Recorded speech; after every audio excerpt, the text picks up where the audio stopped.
Installing a fan and fan cage.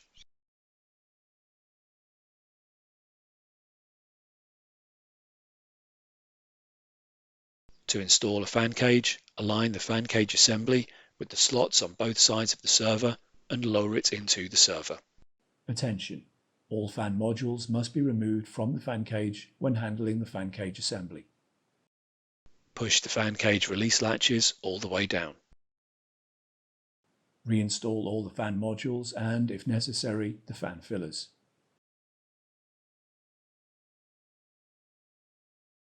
If necessary, reinstall all the A2, L4 GPU air duct. If necessary, reinstall all the full-length PCIe adapter holder. If necessary, reinstall all the full-length GPU adapters. Reconnect all the cables that were removed. Reinstall the air baffle. If necessary, reinstall all the flash power modules.